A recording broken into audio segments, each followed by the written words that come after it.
Are you ready? Let's go. Now circling in the neutral zone. Here's the pitch on the way. 36 yards for the win. This. Here comes a big chance. The shot. Is this the dagger? The neutral zone. Home run. Good. This is as good as it gets. Now, here's your host, two-time Paralympian, Brock Richardson. What's going on? It's time for another edition of The Neutral Zone. I am indeed your host, Brock Richardson. And I'm going to tell you what's coming up on today's episode. We're going to be joined by Ontario Para Network Executive Director Doug Hannum. I should really remember that, given that we were the sponsor for as long as they were. But here we are. He's going to be here to discuss the Para Tough Mudder. We're going to learn all about that. Plus, we're going to talk about the Toronto Blue Jays and the Toronto Raptors, as executive Bobby Webster has been elevated in the organization. I'm joined by Josh Watson. Here comes your headlines. Neutral Zone headlines. We congratulate Team Canada men's wheelchair basketball for finishing fourth at the 2025 America's Cup in Colombia. They entered the bronze medal game and played very well, unfortunately coming away with a heartbreaking 48-47 loss to the host team. The America's Cup is a qualification tournament for the 2026 IWBF Wheelchair Basketball World Championships, which will take place in Ottawa, Ontario, Canada, from September 9th to 19th of 2026. Argentina, the United States, and Colombia have secured their qualification for Ottawa 2026 with their victories in Monday's quarterfinal matches. Brazil and Mexico advanced to the repechage. As the host nation, Canada has already qualified for the 2026 World Championships. Congratulations, Team Canada. It's always a benefit and or perk when you are the host nation of any event. You automatically get a seat at the table, so congratulations to Canada, even though that isn't necessarily the result that they wanted. But they do get to play host, as Josh mentioned. So I echo those congratulations. Blind hockey in Canada is making some news and big waves in the sport, beginning the National Blind Hockey League. And we congratulate everybody involved for such a big step. And we look forward to what this does for the future of the sport. Having said that, we're going to be joined by Luca DeMontis on a future episode to talk more in depth about this league. So congratulations to everybody involved there. History was made recently in Major League Baseball when Jen Powell became the first woman to umpire a regular season Major League Baseball game. She worked 3 games in a series between the Atlanta Braves and the Miami Marlins, during which she was at first base, home plate calling balls and strikes, and third base.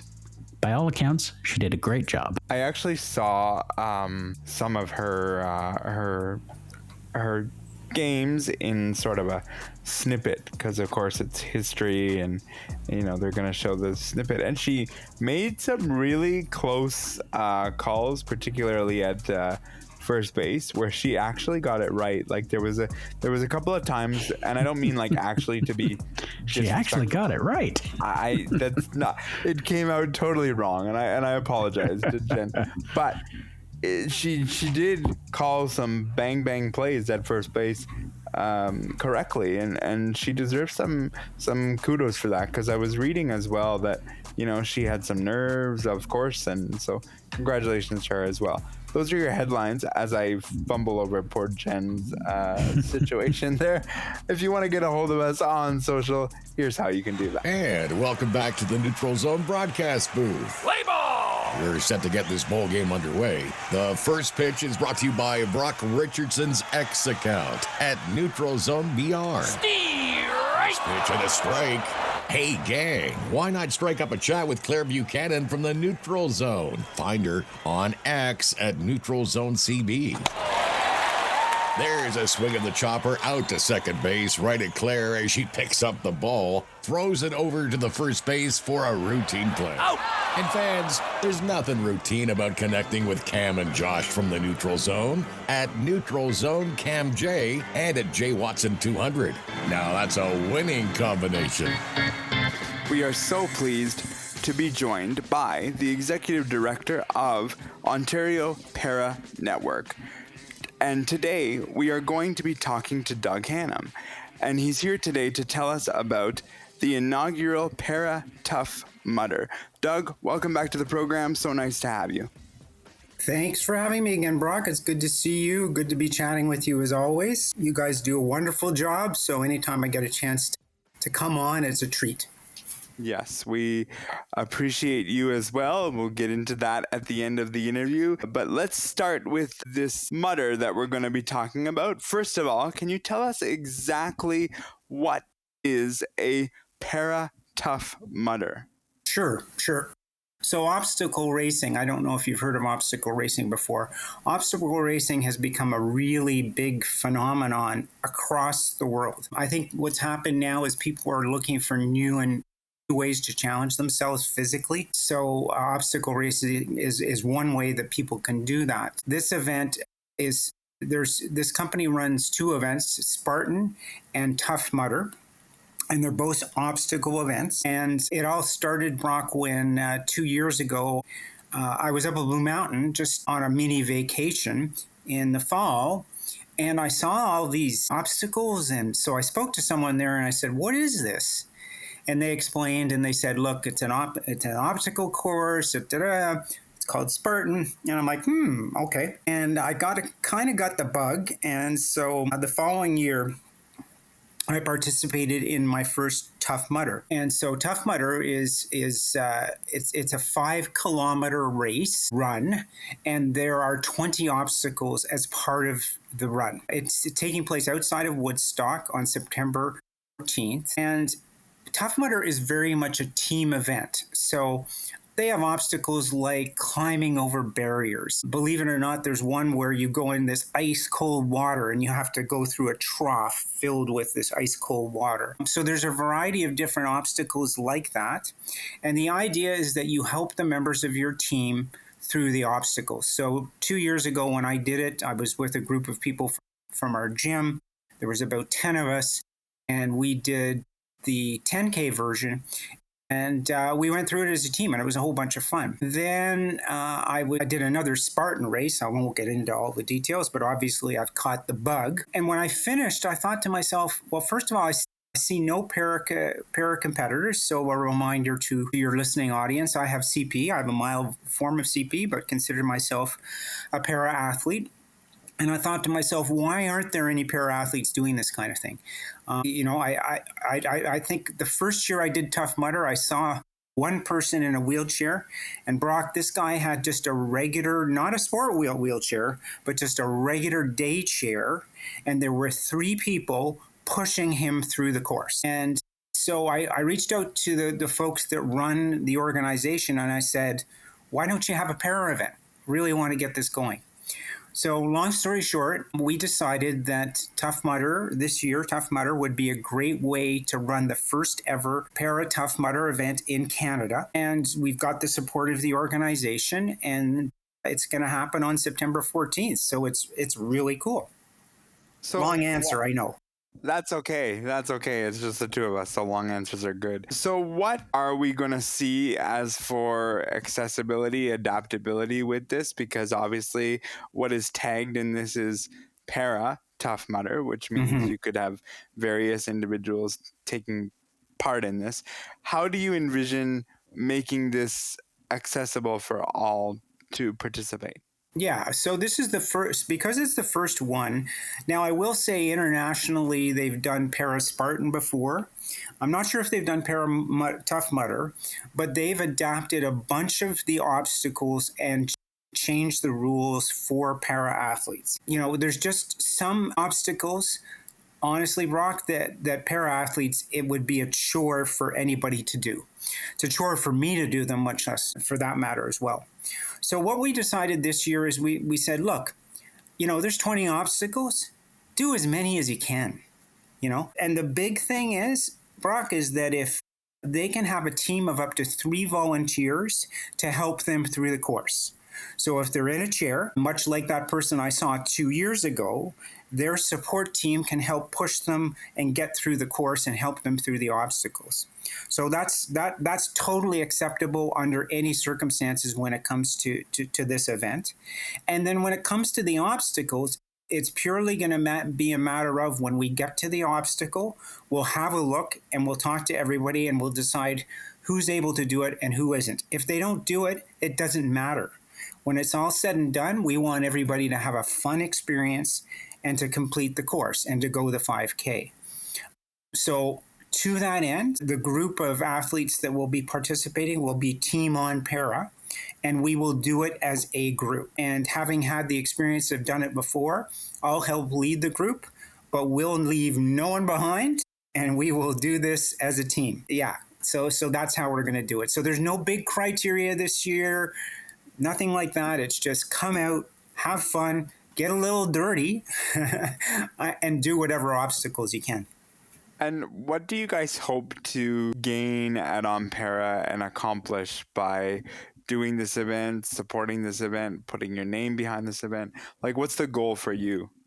I think first and foremost, Brock, it's, we have our core sports, which I'm very proud of. And of course, we're highly involved in, which is great. But I felt like as an organization, it would be cool for us to add something new and new and challenging that we could make our own. So I think first and foremost is expanding, for lack of a better word, our roster of sports and just look at something completely different and bring a little bit of new energy to the organization, but also another really great opportunity for the para community. As you know, para sport, para athletes are pretty much doing everything there is out there. And so why not add obstacle racing to that list?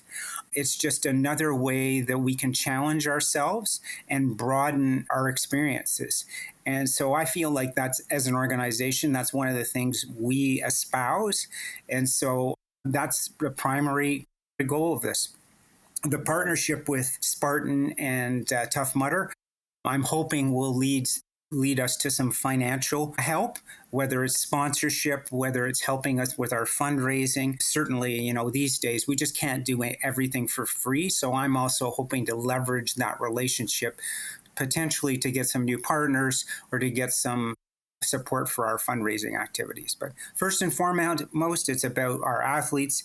It's about all the para athletes out there and giving them another opportunity to experience something really cool. I totally like that, and I totally think that it's amazing. In this episode, Josh and I are going to talk about the fact that I saw a foam run in a park near where I live, and one of the things that I noted, first of all, was for me, and not because I couldn't do it. It's just I'm not a fan of getting dirty. But the second thing, Doug, is that I didn't see a lot of people with accessibility needs doing it. For me, when I look at this and I say, well, Ampera's, leading the charge with the Tough Mudder, and why not? So I totally support that, given what I saw with the foam run, to be honest. Yeah. There's some competitors out there. I've heard of the foam run. I think it's a real fun activity. I think they get a lot of kids involved. Kids do this kind of thing as well. But certainly, Tough Mudder, Spartan, that takes it up a notch. But you should also know that Spartan, which is a little more serious version of it, and ultimately we would like to have Para Spartan as well. They are looking to get into the Olympics at some point. And so it only makes sense that at that point, there's a Paralympic event, which would be sort of the culmination of everything if it became an actual Paralympic sport. Long way to go for that. But, I know the organizations are very keen to look at that as being in the Olympics. And as you know, these days the Olympics are just, anytime they see a new and exciting sport, it's not only a matter of time before it ends up on the roster, right? Particularly where it is. Absolutely. And things got to start somewhere. Truth be told. Mm-hmm. It's my understanding there is a discount code available. Can you tell us a little bit more about that? Yeah, so I'm glad you mentioned that. There's a couple of things. So there is a 50% discount on registration available. And the way people get that discount is they actually contact me directly. So Doug at onpara.ca, and I can provide them with the discount code. And the other thing, Brock, that we're doing is we're hosting a Zoom call this coming Thursday, which is, I think, the 28th. Let me just quickly look at my calendar. It is Thursday, the 28th. We're hosting a Zoom call at 7 p.m. for anybody who's already registered for the event or who is interested in participating. So that's open to anyone. And we've sent out a promo about it, but we'll remind people early next week about the Zoom session, just so.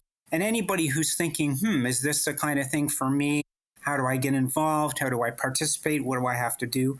Then, I'll be on that call along with the guy who runs Tough Mudder in Canada. So we'll provide some information. But yeah, anybody interested in wanting to grab a discount code and save 50%, definitely reach out to me directly. And is there a deadline for people to register? And if so, can you just shout that out here so that people are aware of when the Basically, it's until such time. I mean, the deadline it's open until almost the day of, but we have a limited number of discount codes. And I think we've given out 5 so far, and we have 5 more available. So until they can register, but if they really want to take advantage of the code, then I suggest they reach out to me sooner rather than later. Yeah. Very good. Move off of the Tough Mudder for the end of this interview. I know back in May, On Para hosted the 2025 Wheelchair Basketball National Championships in Durham. How did that go for you guys? Wow. Yeah, it seems like a lifetime ago. I was very good. It was a jam-packed weekend. There was a men's tournament, there was a women's tournament, and there was a 3-on-3 tournament, all hosted at Durham College, and it was fantastic. Yeah, the level of competition was very high. Lots of great basketball was played. We worked in conjunction with Sport Durham to host the event, and of course, Wheelchair Basketball Canada got a bunch of really good volunteers. And I would say it was a great success. I was particularly happy because our men's and women's team did very well. The women's captured the bronze, and the men's team won the gold. So that was really exciting. The gold medal game was the last game of the tournament, and so we got to watch Ontario in action, and it was a really close game, and they pulled it out in the end. And it was so exciting to see, how happy the athletes were about their performance. And the women too, they put on a really gutsy performance. And it was really nice. We hadn't hosted nationals in a very long time, so it was really good for us to do that. And the segue into is we're not hosting it ourselves, but we're partnering with the Ottawa Rugby Club to host Wheelchair Rugby Club to host nationals next May in Ottawa. So we're ending up doing back-to-back nationals in 2 of our sports, with Ottawa coming up next spring at Carleton University. So great opportunity for the organization and for Ontario to be front and center hosting these national events. What were some of the biggest organizational takeaways from hosting the Durham event? I know that when we were in partnership, you spoke about it being the first major event that you guys had hosted. So looking back on it, what would you say were some of those things that you guys gained from hosting an event like that? I think capacity is a great question, Brock. Thanks. I think capacity is one thing. As you know, we're a very small organization with a limited number of staff, and it tested our capacity. I know Tammy in particular was run off her feet. She did a fantastic job and was just run off her feet and just so busy. So I think it really tested our staff capacity. I was there the whole time too. I'm really, so happy that we had great volunteer support, because we couldn't have done it without it. So I would say any kind of national event that your volunteers are vital, because they take on all of the roles that are necessary to run a smooth event, whether it's registration, whether it's coordinating meals for players, whether it's courtside. We had timers, scorekeepers, So it really took a village to run the event. So it was a big eye opener for us. It was a good experience. I think we'll take a break from running nationals for a few years to regenerate. And you probably know Claire was there. She was doing some play-by-play, which was great because there was streaming of the event, and it was great to have her there. And she did a great job. So there's just so many little bits and pieces that when the event is on, you just have to keep track of, and things that happened and challenges, and you just have to be light on your feet when it comes to running an event like that, because you never know what could happen. But look, we had such a good team, nobody was phased. We just kind of, if there was a challenge, we all dealt with it and we moved on. So yeah, definitely a good experience, challenging, but a lot of fun, and very glad we did it. And I'll say this too, any kind of nationals event, I would only have at one venue. We had enough challenge getting everybody from the airport to Durham. I can't imagine having to transport athletes to somewhere else. Durham, everything was there. So once they landed, I got from the airport to Durham College, the residence was there, the meals were there, the competition was there, so everything was there. So I would say, if we ever run such an event, that's a must. Just making sure everybody's in the same place and not having those transportation challenges. It's all about making it easy on yourself and the athletes and the people For sure. around. And I think when you can take away some external potential barriers, it makes the event run smoother. So I've had events where it's all in one location, and I know that it works out well. Doug, before we let you go, is there anything you want to highlight or mention that we haven't chatted about while we have you on? You're always so good at this, Brock. You set it up nicely for me to hit the ball off the tee. Yeah, so the big thing for us this year, as you know, it's challenging these days to run our sport organization. We've had government cutbacks. It's just really challenging time in sports. So what we've done is we're starting a fundraising campaign. It's begun. It's called Drive to December. And the goal of that campaign is to raise $40,000 by the end of December. And it's a little bit ambitious, but we feel really comfortable and confident that we can meet that goal. And 25% of the proceeds of that fundraising will go towards our clubs. And of course, the rest will go back to support our organization, but that'll be in a position for us, help us in a position to further offer and continue our programming. So if anybody's interested in donating, they can go to our website. If you're looking for a charitable receipt, there's a way of donating and doing that. You'll see the page there. Just search Drive to December, and any support that you can provide us would be great. And I appreciate the opportunity to mention that as well. That's a big endeavor for us, and we're hoping to have some success with it.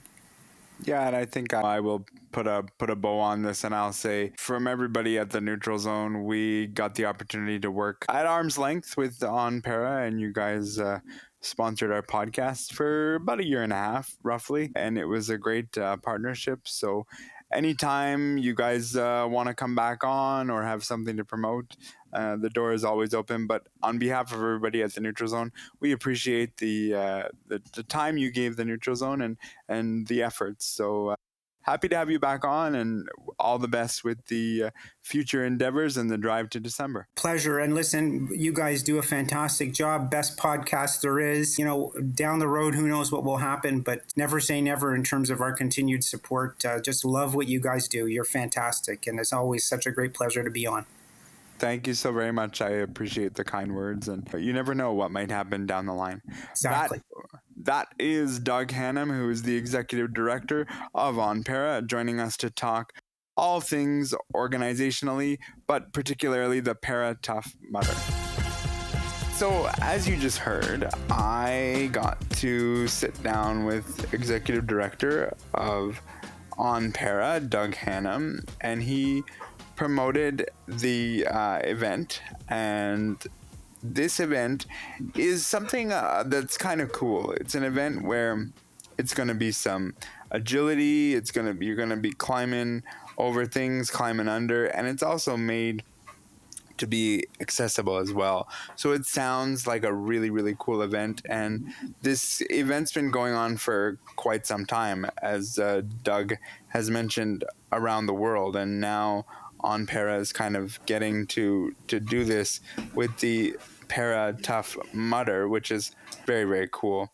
And as per usual, I tend to want to pull out a few threads from our conversation. And today those threads go in sort of two different directions, but they kind of meet back in the same middle. So we also asked him about the national championships for wheelchair basketball, which were held in Durham, and we wanted to know how successful that was. And by all accounts, it was very successful. And now with this Paratough Mudder. Josh, I'm curious from your perspective, what can organizations learn from events like this that they can take forward, whether it's the national championships or the Mudder? Well, I think that one of the first things you can learn is what your community will get behind.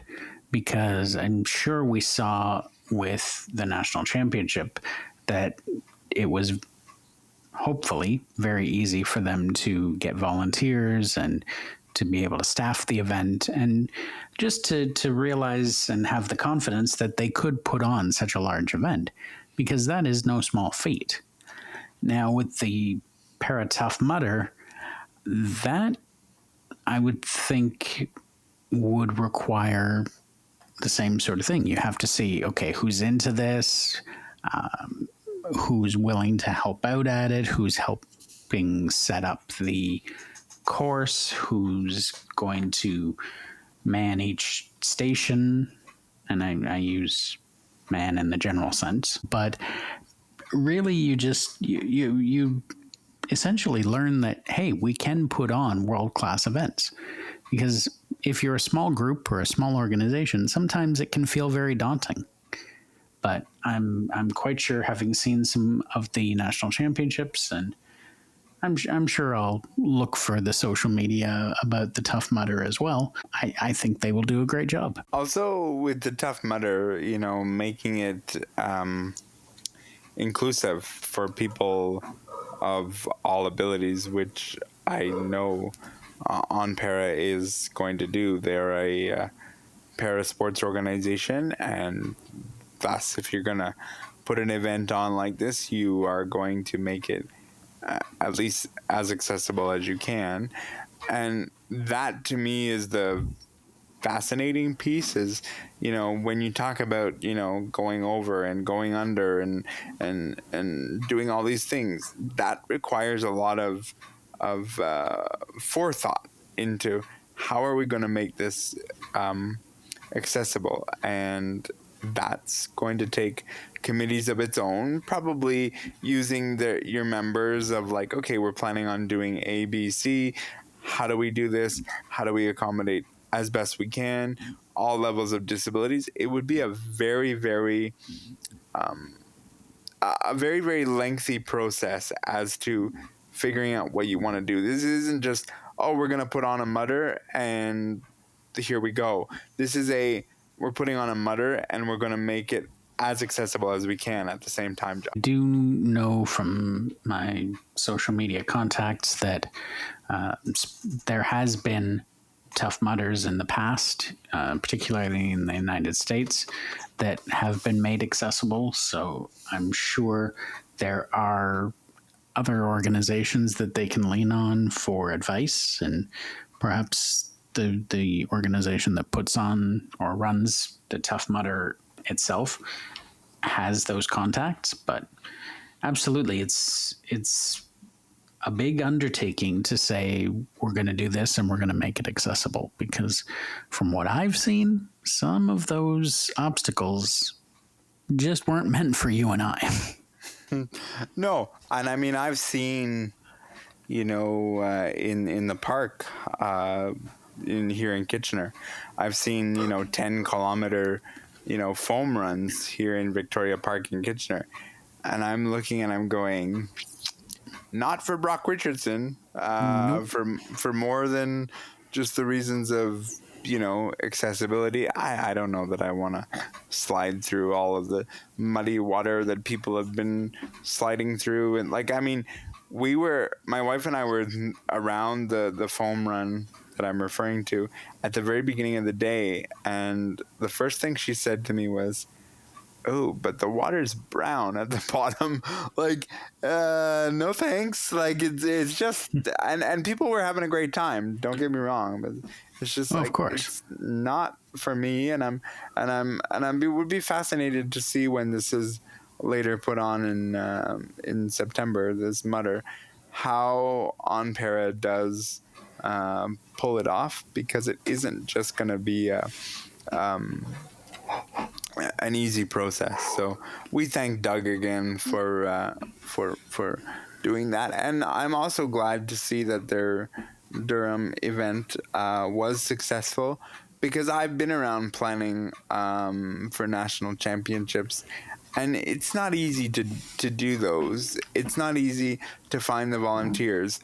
I've had events where they think they have volunteers lined up for them, and then boom goes the dynamite. They just don't show up, and then what do? Then you're pulling on the bodies, around you to make it work. So events in general are just not easy to put on, especially when you're relying not solely, but heavily on people that may not understand the disability community in general, maybe well-intended, but just may not understand the community as well as we hope. Yeah, absolutely. It's always a challenge when you're trying to find volunteers and train them in how you want them to do things, and especially if you rely on younger volunteers whose priorities may change at the last minute.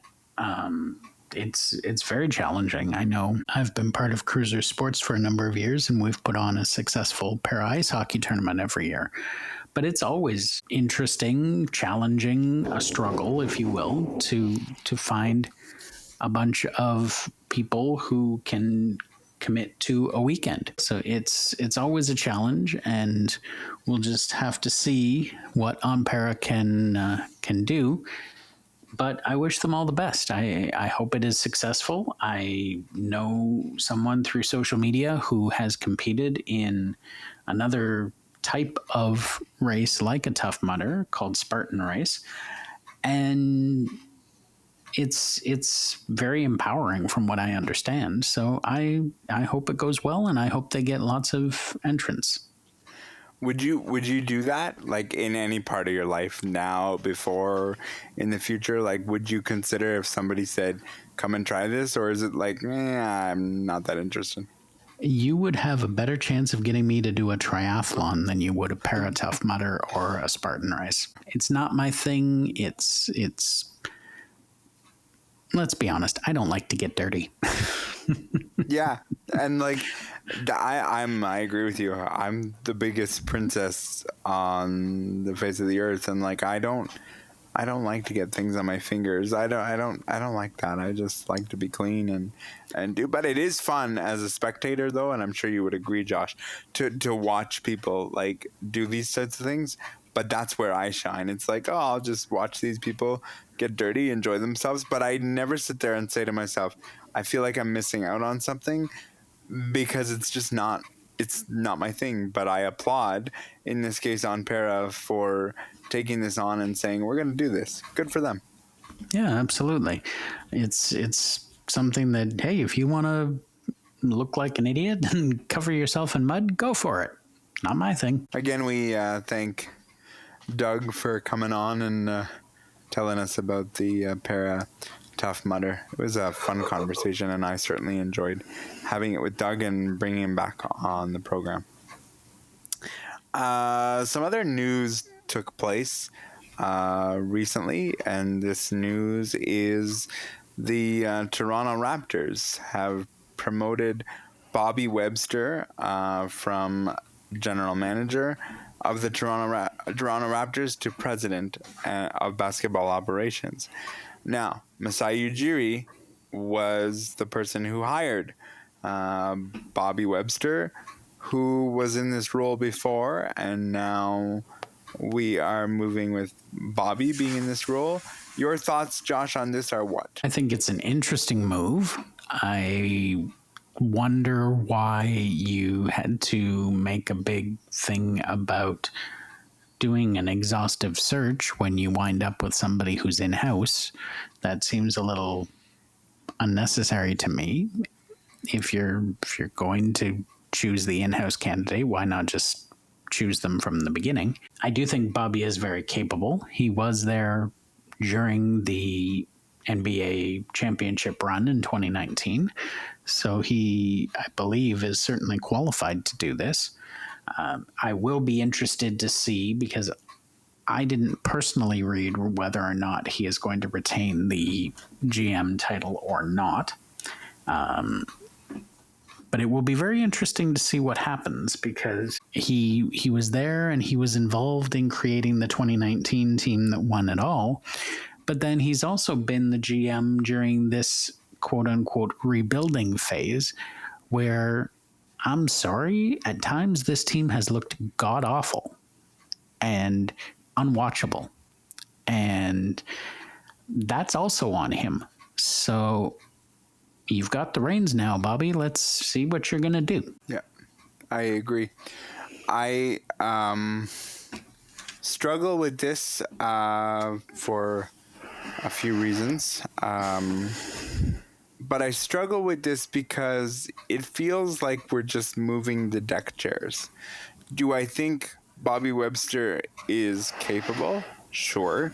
He won an NBA championship. No one's going to take that away from him, nor should they.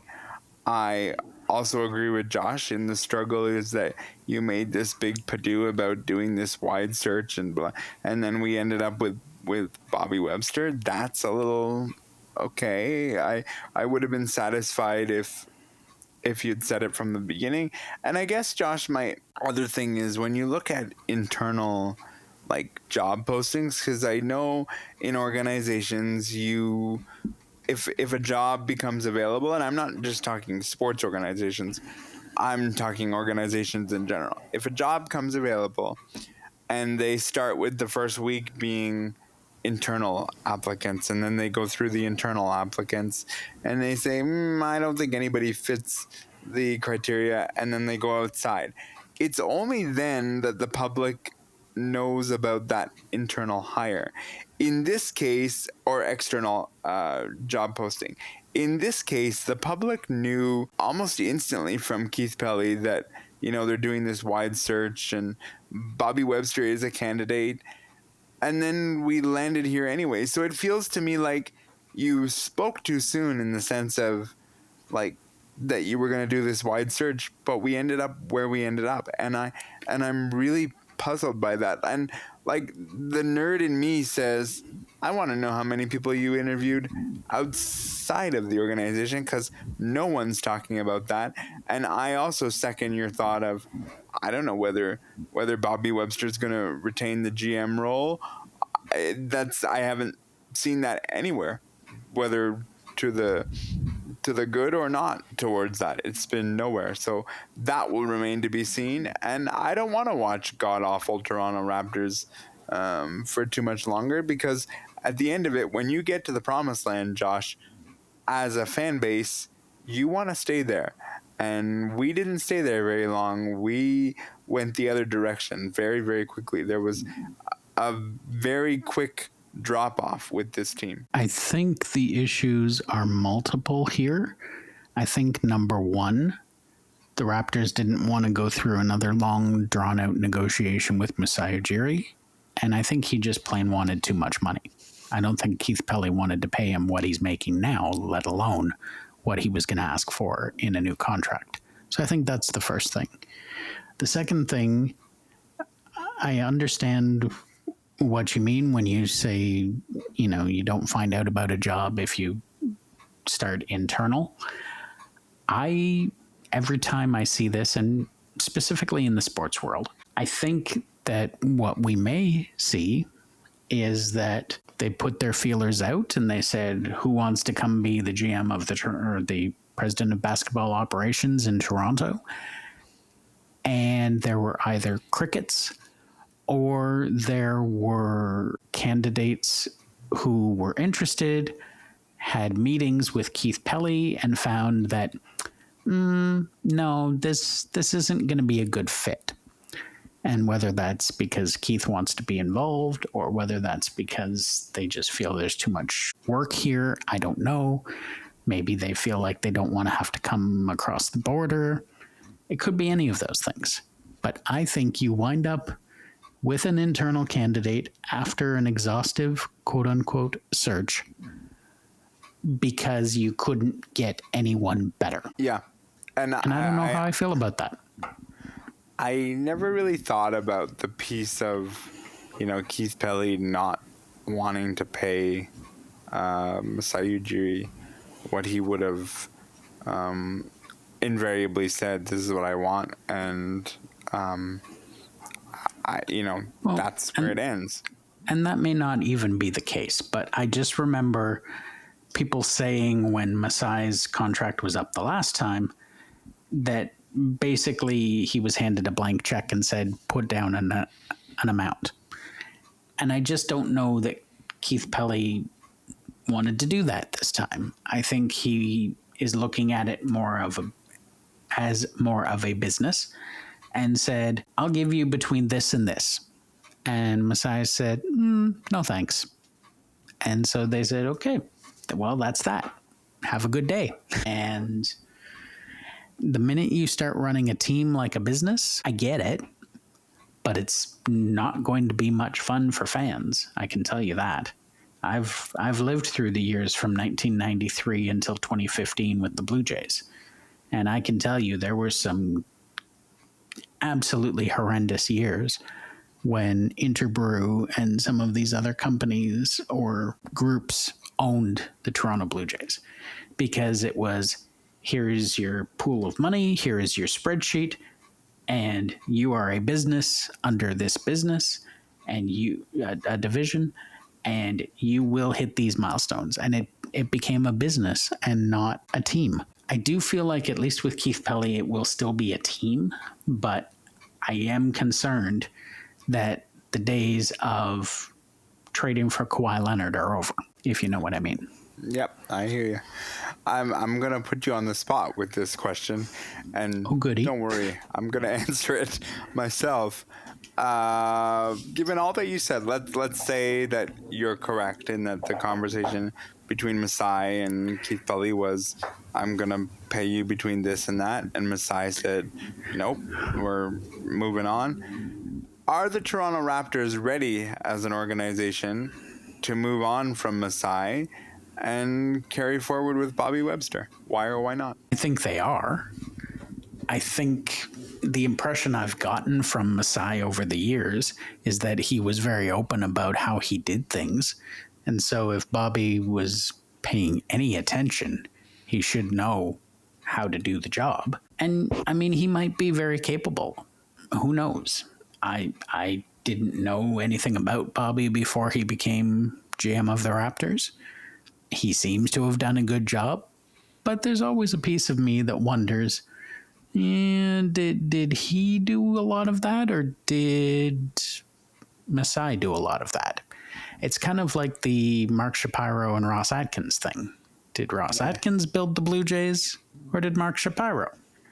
Yeah. It's a question, and it's a hard one to answer because no one is ever going to tell you the truth. We're gonna delve into the Toronto Blue Jays in a minute. I know. I keep muddying the waters on you. That's okay. No, it's all good. There's two of us this week, so it's good that we're able to fill the time together. Look, I mean, I'm gonna say a Captain Obvious statement here. They have to be ready to move on, right? Because they're here, and the training wheels are now off. And Bobby Webster is the president of basketball operations, plain and simple. Do I think he will do good? Yes, I do, because you'd be a fool not to actually learn under the tutelage of Masai Ujiri, and he better not have taken for granted the fact that, Masai will be here forever or for a long time, because the reality is that's not what's happening here, and that's not what ultimately took place. Do I have a bit of concern? Yeah. And my concern stems from, why did you let Masai run the draft? Did you let Masai run the draft out of respect for Masai's wishes of not wanting there to be a change? Maybe. Or did you let Masai run the draft knowing that you were going to hire Bobby and you wanted Bobby to sort of really, truly watch over this draft, because coach is extended, like all the coaching staff is extended. Bobby's in place. We don't know whether there'll be a GM. Like, there isn't going to be a lot of movement for this president of basketball operations for Bobby Webster to do, because all the pieces are in place. So do I understand and do I get why you'd lean towards Bobby? Certainly, because all the pieces are in place that he invariably had a hand in or put in place himself. Like, it makes sense. I just think that, Keith Pelly may have spoke a bit too much and didn't speak enough about how good of a candidate, Bobby Webster is and was, because as a fan base, I'm wondering, because 2019, although not that long ago, is creeping further and further away. And that's where we are. And I'll end here by asking you this question.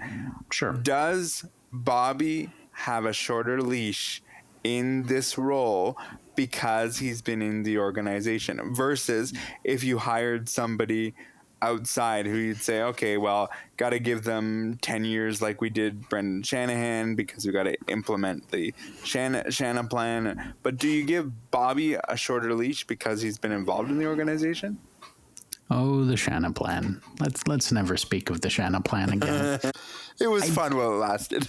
Yeah, well, I suppose if you like seeing four guys get 80% of the cap, sure. That's a topic for another day. As far as does Bobby get a shorter leash, I hope not, because he is a new president of basketball operations. It's going to take him time to put his plan in place. Now, the other thing, and I hate to be conspiracy theorist here, but you mentioned the draft and why did Masai run the draft. Maybe Masai ran the draft because Keith thought Masai was going to stay. And then all of a sudden something happened and Masai went, nope, I'm out. And then Keith is left scrambling. Yeah. And if that's the case, then maybe what you have is Bobby being the perfect candidate today. And then 2 years from now, or even a year from now, when somebody else's contract is up and they're looking for a job, they go, thanks for holding the fort, Bobby. We're going to go hire this guy now because he's available and we don't have to deal with compensation for him. Again, I don't want to be a conspiracy theorist, but that could be the case. We've seen it before in other places. Never thought of that in any way, shape, or form. And that's why you will never see this podcast be hosted by yours truly solo, because that would have never came out of my mouth because I just didn't think about it. And you're right. I don't know who might be available. I'm not about to pull up a list. I'm not about to necessarily subscribe to Josh's thought process. But I will say that is something that, cared to be thought about in 2, 3, 4 years down the line. If somebody really comes available and goes to Keith Pelly and say, you know what, I can run the basketball operations and I would do this, and that. And it may be a offer that they can't refuse, but time will tell. It may not even be them coming to Keith. It may be Keith going, hey, so your contract is up. Have you ever thought about coming to Toronto? He may have somebody and just can't access them right now. But it's interesting. And I keep extending this topic when I should let you move on. So I will shut up now. The other thing I hate about executives extension is you don't hear how long the extension was. In the last 5 years, I didn't know how long Masai's extension was after he won the 2019 championship. Turns out it was 6 years. But like, that's the part where I'm like, can we be transparent? Can we understand what it is as a fan base so that No. and the answer is no. And you're right. Like they basically say, no, it's none of your business. So shut up and be a fan and pay our $200 tickets. Yeah, because we got to pay these people to do their job, which is not lost on me either. I don't know if we're going to get to the product on the field because we have another executive situation in Ross Atkins and Mark Shapiro. And their contract is up at the end of this season. Now, I've watched multiple shows and followed Jeff Passan and all the baseball people. The thought process of why you extend a Mark Shapiro, somebody in Mark Shapiro's situation, is the stadium full? The answer to that is yes. Yes. Has he made modifications that are positive to said building? The answer to that is yes. Yes. If those two boxes get checked, is my understanding, that's what you hold a president of a baseball organization to. And because both of those answers were yes, theoretically, then we're looking towards an extension of Mark Shapiro as president of the Toronto Blue Jays. First question, do you agree if that's the guidelines that we're going with? Do you agree that that's the two guidelines? Could you add another guideline that you would add? What's your thoughts on that? I would add another guideline, and that guideline would be, is the product on the field good? Unfortunately, that will never happen with a president.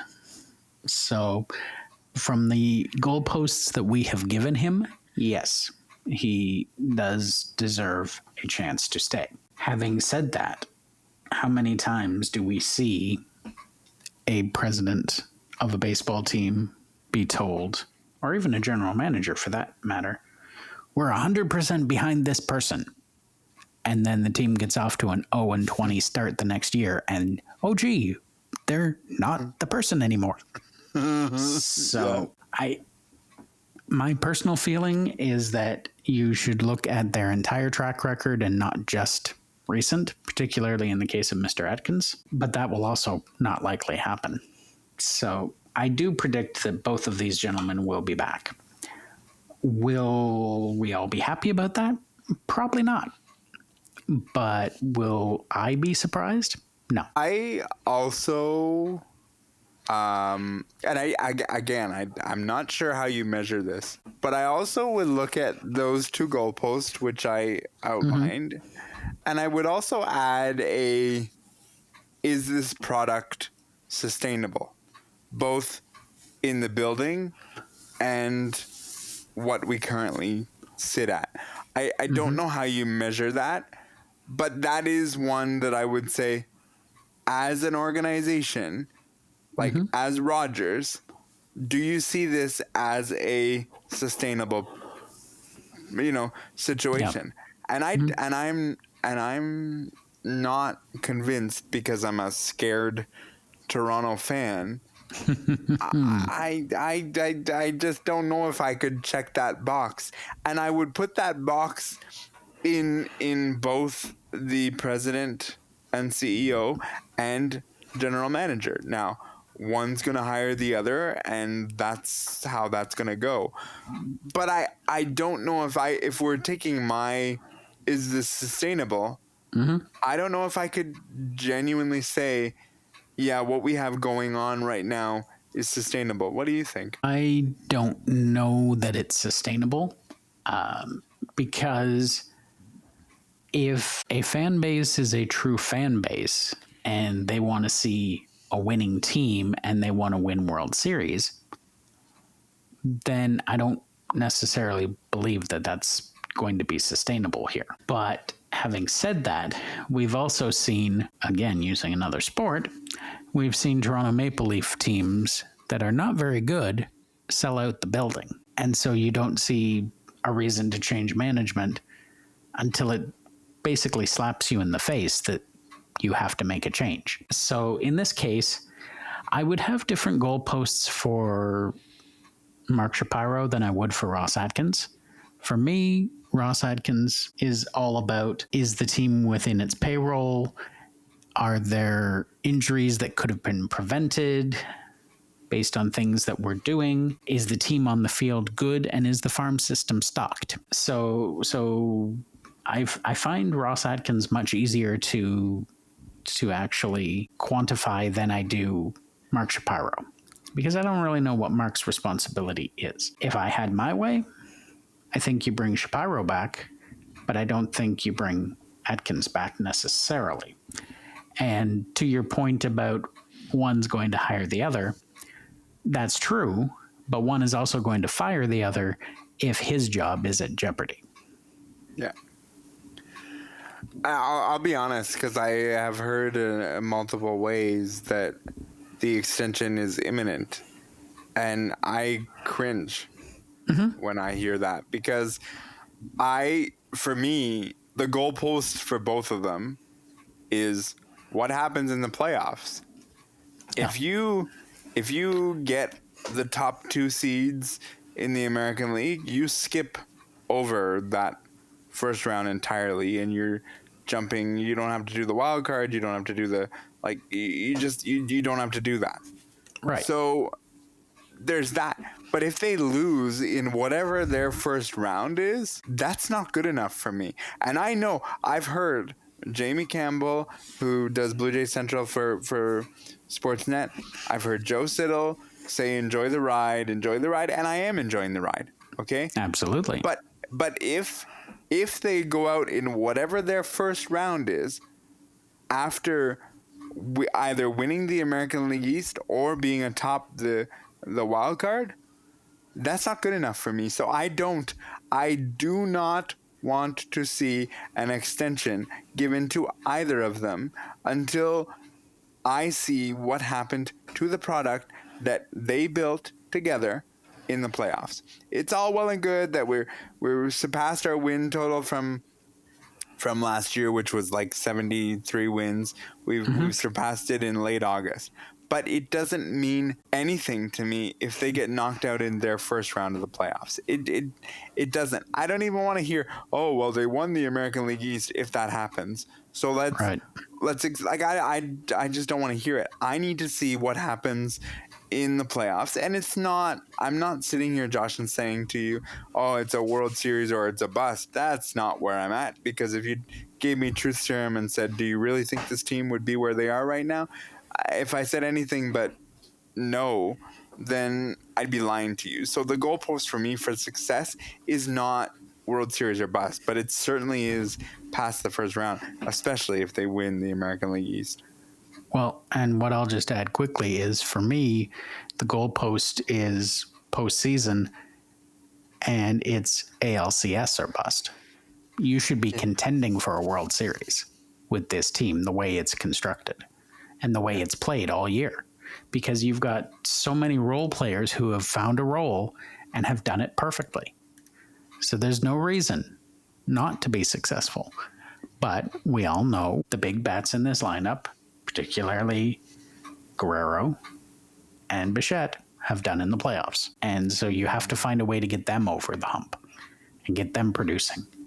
But yeah, for me, the way this team has played all year, you need to be contending for that World Series. You need to be giving yourself a chance at a World Series. You don't have to win it. You don't have to get to it. But you do have to get to the ALCS based on where you are right now. And my goalposts, and I can hear Cam Jenkins in my ear. He's not here, I promise, but I can hear him. And I will ask him the next time he's on the program. My goalpost for John Schneider specifically is growth in the playoffs. And what I mean by growth is, are you taking out a guy after 30, 40, 50 pitches in the playoffs? Because if that happens in the playoffs this year, I'm going to have a cow. Because we're not growing from doing this. This has happened 2 playoffs in a row. I need to see maturity. I'm hearing all this, oh, John Schneider's hitting all the right buttons. Do I believe it? Because that's what I see right now. Yeah. But again, the true test comes in when the analytics tells you, oh, take out this pitcher because they've hit 40 pitches and it's the playoffs and whatever. I don't want to see that. And to me, it's, if you do that this year, you can take your walk to the mound. You can take the ball from whoever you're going to take it from. You can walk back to the dugout and down the stairs and out the building. Because if that happens this year, after the season we've had, it ain't going to be pretty. Do I hope John Schneider has matured? Yeah, but recent history would tell you he struggles managing in the playoffs. It's possible. Yeah, it's good. And I mean, this is enjoyable. This is what we want. Josh, how important do you think home field advantage is for this team? Based on the comments I've been hearing from the players, I think it's very important. I think they like the atmosphere at Rogers Center right now. I think they like the fact that there's reliably 40,000 plus people in the building cheering for them. So I think it is critical. And I think the longer you can have home field, the better. Last one here for you. And this was one, I went out with a friend for dinner not that long ago. Lucky you. And we sat at the table, and he said this was one of the days where they beat the Rockies like a lot to a little. Yes. And we sat at the table, and he looked at me and said, I have a question, and you're going to strangle me. And I went, okay. He said, remember the finger issue or the thumb issue with Max Scherzer? And I said, yes. Uh-huh.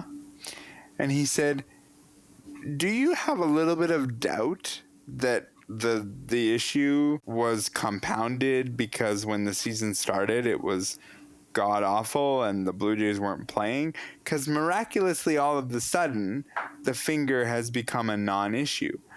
So did Max kind of expedite the process of the finger because now the team is doing well? Your thoughts in as short of an answer as you're willing to give on this. What do you think? I do not agree because he has had a thumb issue in the past, but I can certainly understand why someone might believe that. Yeah.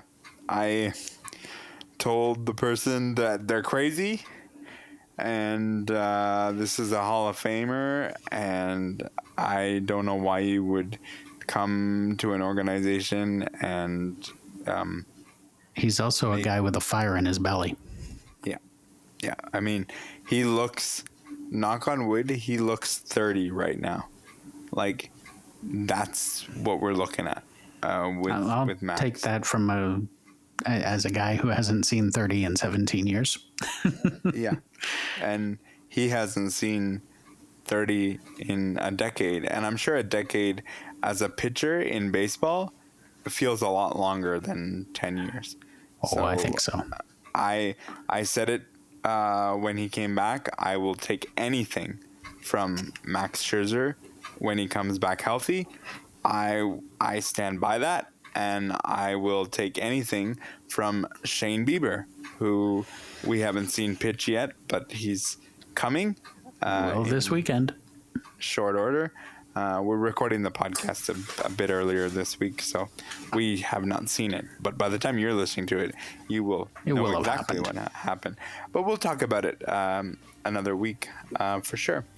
That is the end of our program for this week. I'd like to thank Josh Watson. I'd also like to thank our technical producer, Mark Aflalo. Stay tuned for next week because you just never know what happens when you enter the neutral zone. Be safe, be well.